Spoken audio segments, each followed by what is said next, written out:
Brandi Passante is one of the most recognized faces in the reality television series Storage Wars.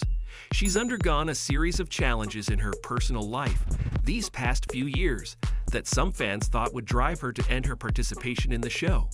Fans wouldn't hold it against her if she indeed took some time off to rejuvenate, since it's devastating to deal with problems publicly such as the death of a loved one, domestic abuse, single motherhood, and an autoimmune disease.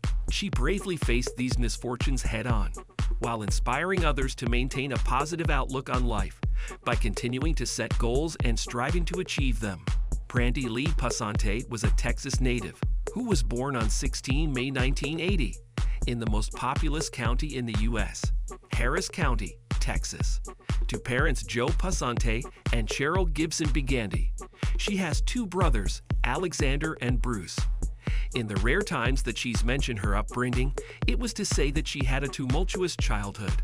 In one podcast guest appearance, she never refuted what the host said about her home, that it was unstable, unpredictable, and erratic at times. Brandi also agreed when the host said that she probably felt that she never stood on solid ground, and that she just skated around to get by.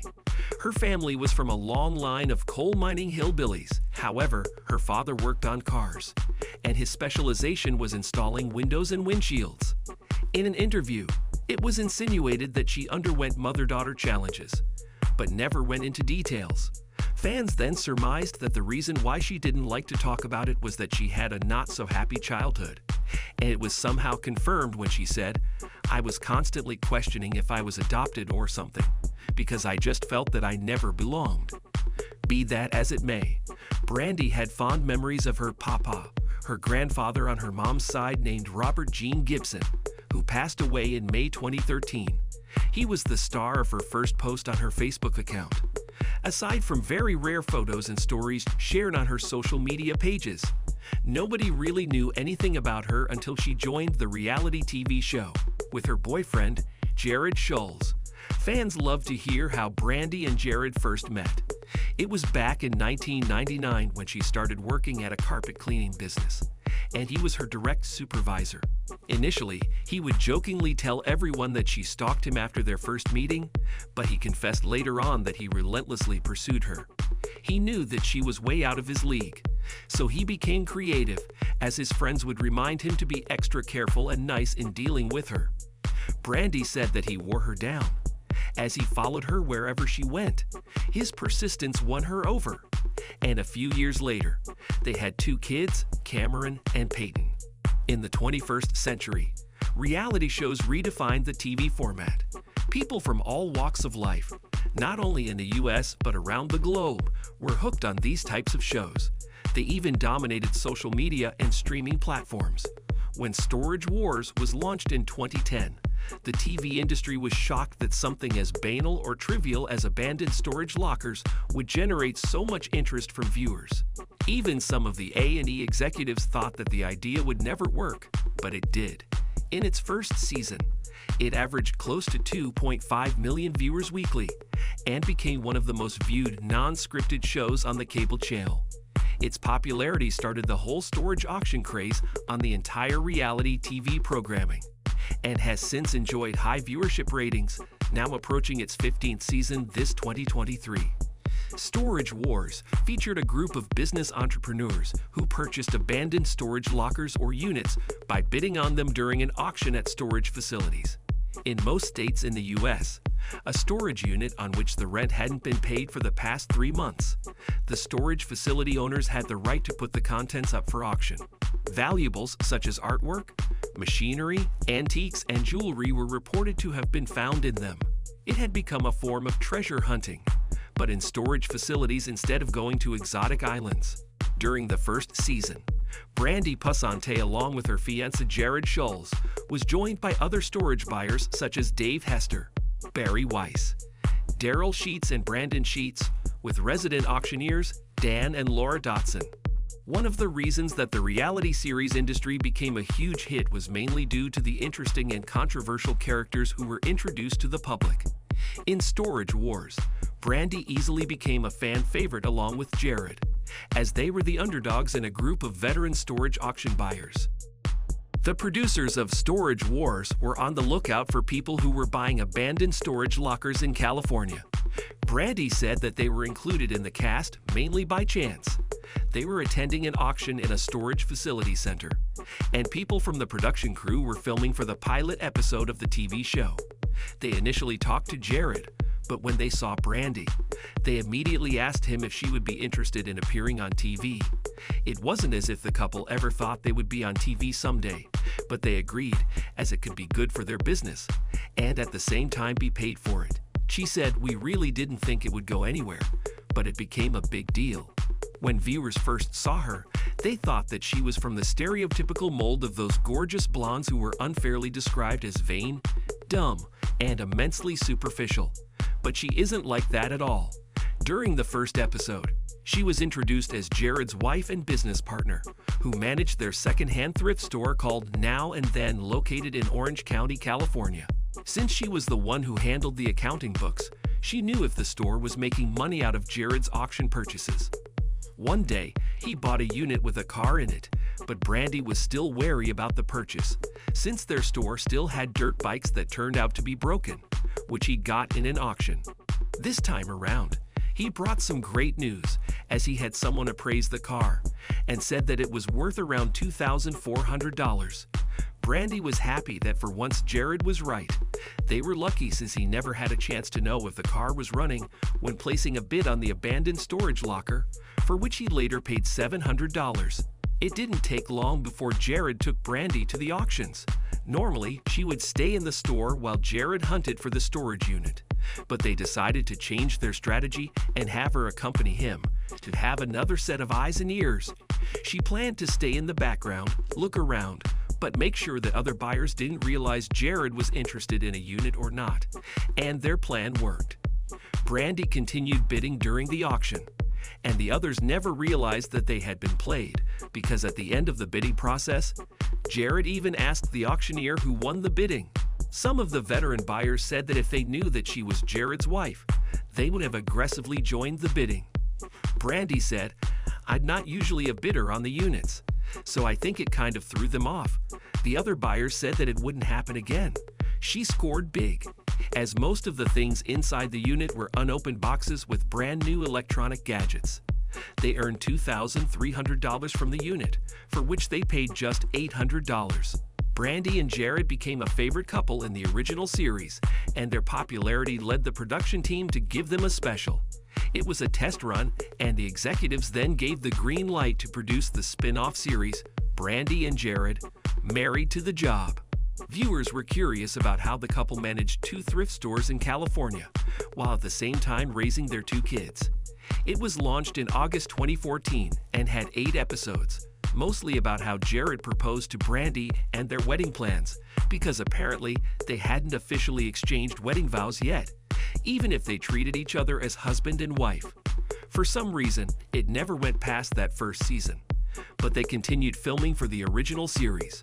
Storage Wars was supposed to be a reality TV series, but it didn't mean that the stars could talk about their private lives in front of the camera if they wanted to. The cast had certain rules to follow, and the executive producers insisted on this requirement to maintain the stability of the show. Here are some of the controversies that Brandi was embroiled in, but were never discussed in the show.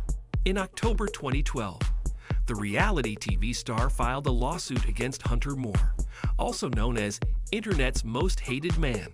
He published unauthorized pornographic photos of men and women on his site, isanyoneup.com, claiming that he started it as a form of revenge porn for those who had been jilted or wronged in a relationship. Many people submitted photos to him, and Hunter made money out of it.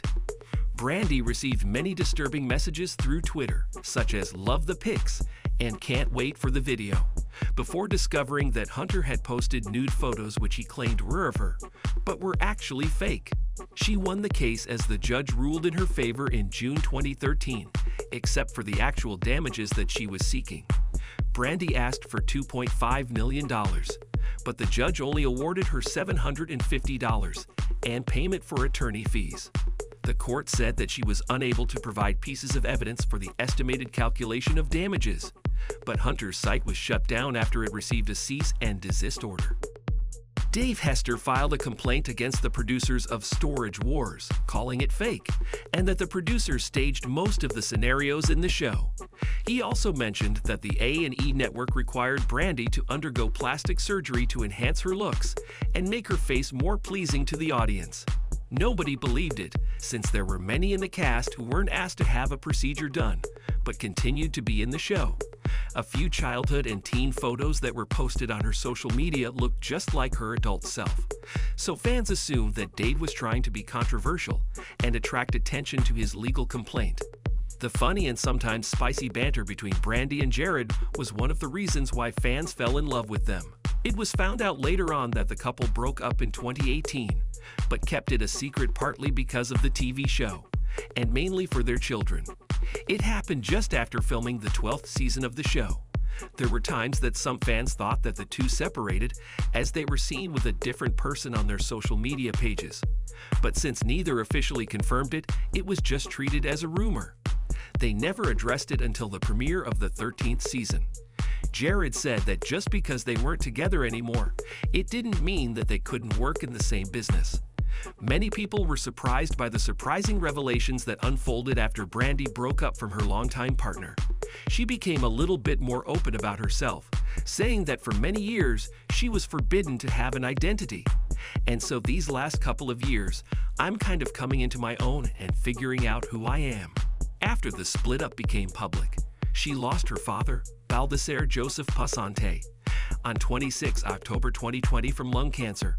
Apparently, her father had been sick most of her life, as he suffered from chronic obstructive pulmonary disease, COPD, for about 35 years. He also had arthritis, osteoporosis, and liver cancer. She paid tribute to her father on her Facebook account, with a photo of her sleeping on her father's lap when she was a baby, and recalling that her father never once yelled or got mad at her. Some fans could be rudely vulgar at times on social media. Brandi was called names due to her raspy voice. She addressed it by telling everyone that she had been suffering from an autoimmune disorder, Hashimoto's disease, which specifically targeted the thyroid glands, and that made her voice raspy at times. The transition in her life was harder than she thought it would be. She said that being a single mother would have been easier if her children were still young kids instead of teens, because they could be rebellious at times.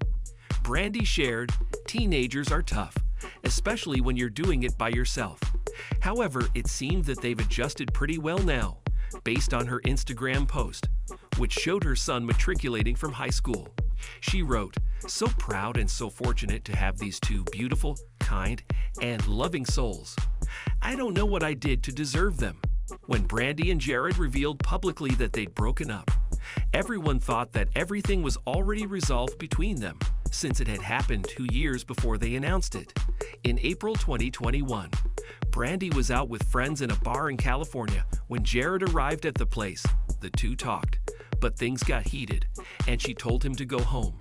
He refused and was becoming physical by pushing her hard twice while yelling at her. Someone in the bar called the police, but when they arrived, he was long gone. However, after a report was filed, he was arrested for misdemeanor domestic violence battery. People weren't surprised anymore to see Brandi offering her services to fundraising events such as the Women's Own Worth in Arkansas. The organization helped abused women by empowering them with opportunities.